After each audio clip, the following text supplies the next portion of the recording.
La primera vez que robaron en casa fue nuestro vecino Osita quien entró por la ventana del comedor y se llevó el televisor, el vídeo y las cintas de Purple Rain y Thriller que mi padre había traído de Estados Unidos. La segunda vez fue mi hermano Namavia, quien fingiendo que era un robo se llevó las joyas de mi madre. Sucedió un domingo. Mis padres habían ido a nuestra ciudad natal, Mbaise, para ver a los abuelos, y Namavia y yo fuimos solos a la iglesia. Él condujo el Peugeot 504 verde de mi madre. Nos sentamos juntos en un banco como solíamos hacer, pero no nos dimos codazos ni contuvimos las ganas de reír al ver un sombrero feo o un caftán deshilachado, porque Namavia se fue sin decir palabra a los 10 minutos. Volvió justo antes de que el sacerdote dijera, podéis ir en paz. Yo me ofendí un poco. Supuse que había salido para fumar y ver a alguna chica, ya que por una vez tenía el coche para él solo. Pero podría haberme dicho al menos a dónde iba. Volvimos a casa sin hablar y, una vez que aparcó en nuestro largo camino de entrada, me entretuve cogiendo unas 6 horas mientras él abría la puerta principal. Entré y lo encontré inmóvil en medio del salón. ¡Nos han robado!, exclamó en inglés. Tardé unos momentos en comprender y abarcar con la mirada la habitación desordenada. Incluso entonces me pareció algo teatral el modo en que habían abierto los cajones, como para causar una impresión en quienes los encontraran. O tal vez solo era porque conocía muy bien a mi hermano. Más tarde, cuando mis padres volvieron y los vecinos empezaron a pasar por casa para decir un do, chasquear los dedos y alzar los hombros, subí a mi habitación y allí sentada comprendí a qué se debían las náuseas que sentía. Lo había hecho una mavia. Lo sabía. Mi padre también lo supo. Señaló que habían desprendido las lamas de las persianas desde dentro y no por fuera.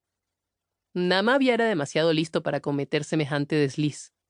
Tal vez habían sido las prisas por volver a la iglesia antes de que terminara la misa. Y que el ladrón había sabido exactamente dónde estaban las joyas de mi madre, en el rincón izquierdo de su baúl metálico.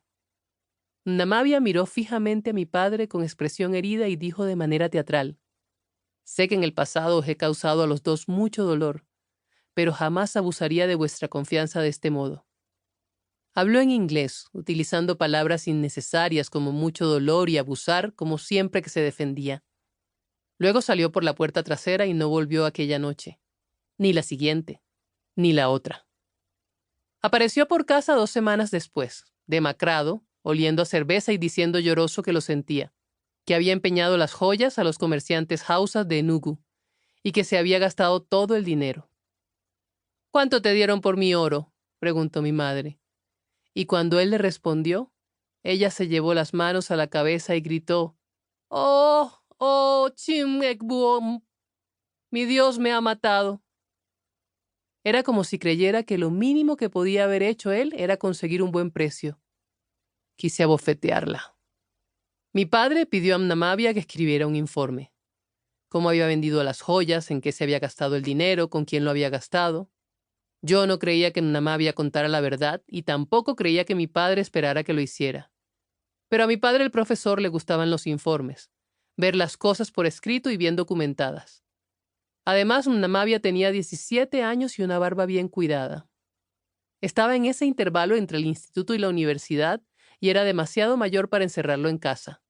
¿Qué más podría haber hecho mi padre?